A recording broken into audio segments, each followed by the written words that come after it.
창비국어 4-3단원 토론, 세상을 바꾸는 토론 단원 나가봅시다. 처음에 정책 토론의 논제와 필수 쟁점이라고 나와 있습니다.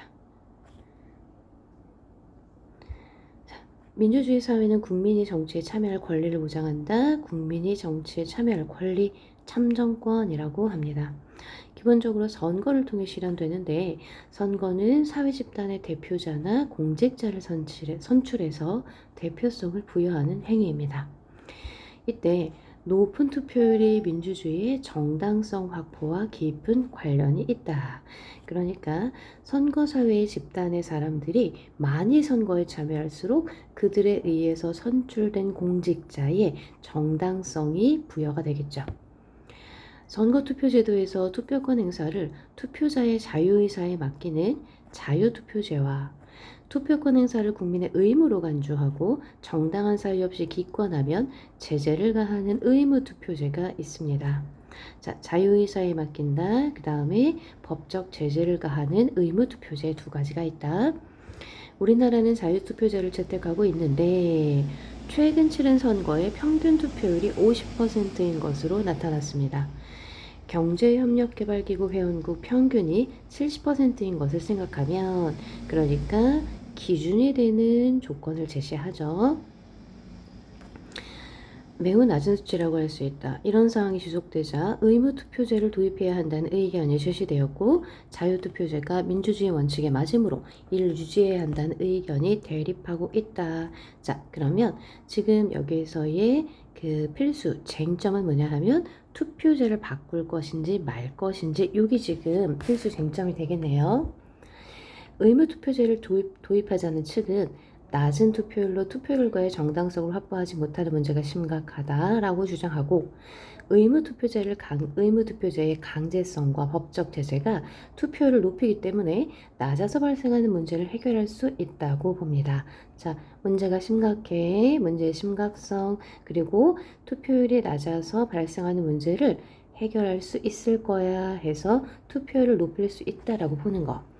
국민 대부분이 투표에 참여하게 되면 정치인들이 모든 계층의 지지를 받기 위해서 경쟁력을 높이려고 할 것이기 때문에 정치 소외계층에 관심을 쏘는 효과가 있을 것이라고 주장합니다. 반면 반대하는 측은 우리나라 투표율이 정치 지도자들의 대표성을 훼손할 만큼 심각한 상황 아니다. 50% 정도면 충분히 정당성 확보가 된다. 또 투표율을 높이는 것보다 국민의 신뢰를 회복하는 게 더 중요하고 교육이나 모의투표 교육 프로그램으로도 투표율 상승을 기대할 수 있다. 그러니까 다른 방법이 분명히 존재하는데 의무투표제만 도입하자고 주장하는 것은 문제가 있다. 의무투표제를 도입하면 선출된 정치인들은 높은 투표율을 핑계로 아나무인의 태도를 갖는 부작용이 생긴다든가 잘 모르는 상태에서 투표하는 일이 발생해서 오히려 국민의 뜻이 왜곡될 수 있다라고 이야기합니다. 자, 찬성 측의 주장과 근거, 반대 측의 주장과 근거가 제시되어 있습니다. 그럼 이를 바탕으로 한번 토론에 대한 내용들을 정리해 봅시다. 이 글에서 나타난 우리 사회의 문제와 관련된 두 입장. 일단 민주주의 정당성 확보를 위해서 의무투표제를 도입하자라는 사람들, 또 민주주의 원칙에 맞게 자유투표제를 유지하자. 그러니까 참여자들의 자유의사에 맡기는 것이 민주주의 원칙에 더 맞는다라고 이야기하는 거죠. 정책 논제. 자, 정책 논제라는 건 뭐냐면 일단 요거부터 보고 갈게요. 토론에서 해결하고자 하는 문제는 세 가지가 있을 수 있습니다. 첫 번째는 사실 논제, 참과 거짓을 판단해야 하는 논제가 있을 수 있어요. 예를 들면 화성에는 생명체가 존재한다, 아니다.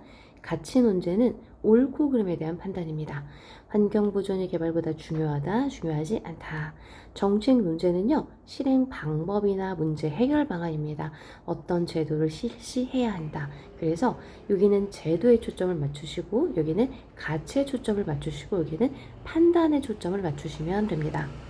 우리가 보고 있는 건 의무투표제에 관한 거기 때문에 정책 논제에 해당이 됩니다. 자, 정책 논제라고 하는 것은 토론의 주제라고 생각하시면 되는데 이 토론 주제는 조건이 있습니다. 첫 번째, 무조건 평서형, 그러니까 의문형 안 됩니다. 예를 들어 의무투표제 꼭 필요한가? 이런 형태는 안 됩니다. 그리고 긍정적 진술이어야 한다. 그러니까 자유투표제는 폐지해야 한다. 이런 게 아니라 또는 자유투표제는 원칙에 맞지 않는다. 이런 식의 부정형의 문장은 정책 논제가 될 수가 없습니다.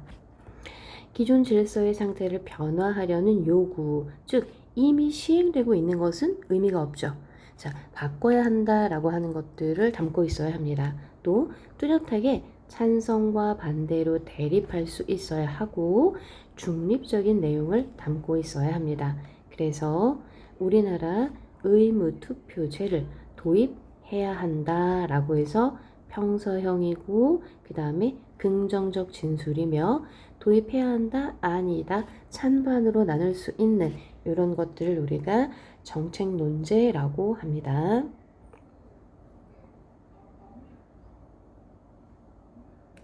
자, 이 토론 방식은 나중에 다루기로 하고요. 일단 다음으로 넘어가 볼게요. 의무투표제 찬성하는 측과 반대하는 측의 주장을 필수 쟁점에 따라, 자, 필수 쟁점 첫 번째, 심각한가에 대해서 찬성, 심각하다, 반대, 그만큼 심각하지 않다, 해결이 가능한가, 의무투표제로 해결이 투표율을 높이는 해결이 가능하다. 자, 반대는 의무투표제만으로 해결, 이것만이 해결 방안은 아니다. 관심을 더 높여야 한다. 개선 효과에 이익이 있는가? 자, 소외계층에 대한 정치인들의 관심을 이끌어내는 효과가 분명히 있다. 그런데 반대, 정치인들이 아나무인하는 태도를 갖게 될 것이다. 필수 쟁점을 중심으로 의견 정리하고 거의 암기하셔야 됩니다. 쟁점은.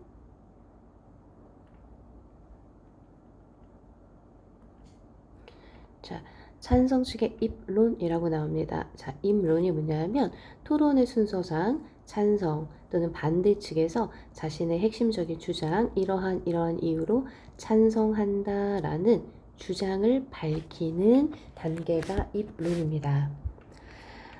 투표는 소중한 권리입니다. 평균 투표율이 낮습니다. 개선하기 위해서 시행해야 한다고 주장하는 사람들이 많아지고 있습니다. 의무투표제란 의무적으로 투표에 참여하는 제도로, 자, 의무투표제라는 제도에 대한 정의, 자, 용어에 대한 정의가 반드시 필요하고요. 투표 불참자에게 벌금을 부과하거나 박탈하는 등 제재를 가합니다. 이러한 의무투표제의 도입을 찬성합니다.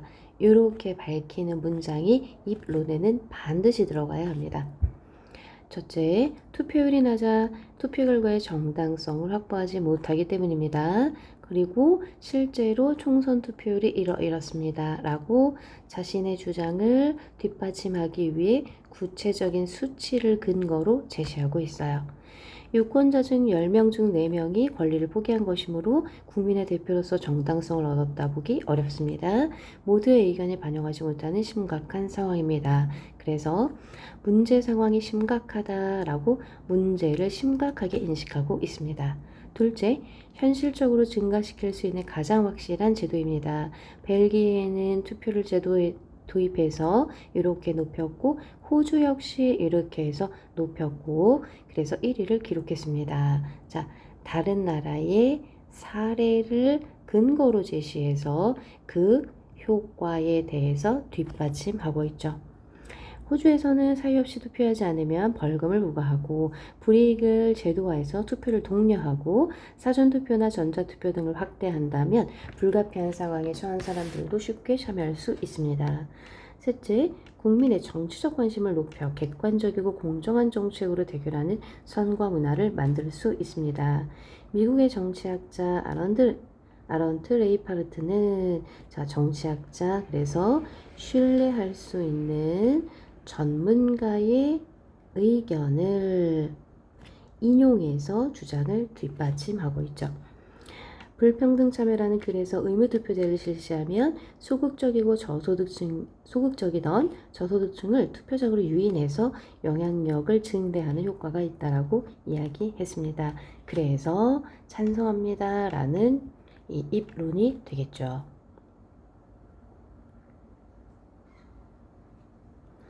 자, 논제가 등장한 배경과 용어의 개념을 명확하게 제시해야 하고, 그 다음에 문제의 심각성, 실행 가능성, 효과, 이 세 가지 쟁점에 대해서 이야기하고 있습니다.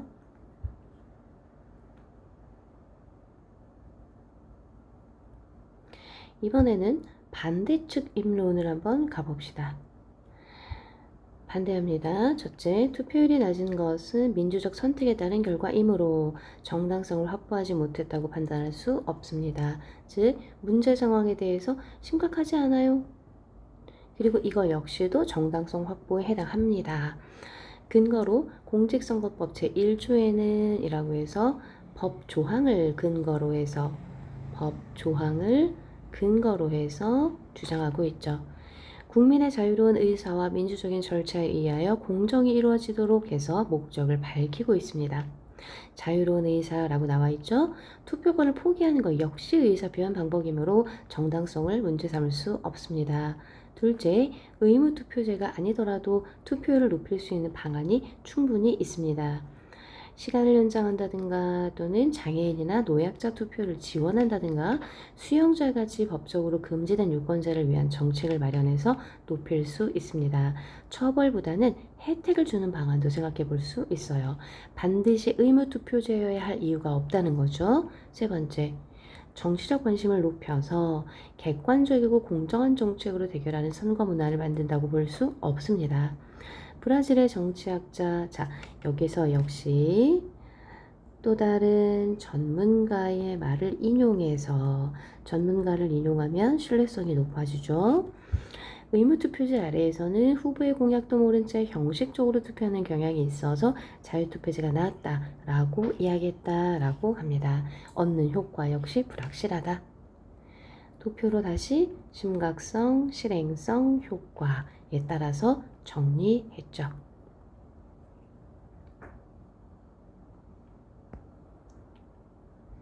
자, 일단 이 단원은 여기까지 꼼꼼하게 보시고 나머지 학습 활동 내용은 그렇게 중요하진 않습니다.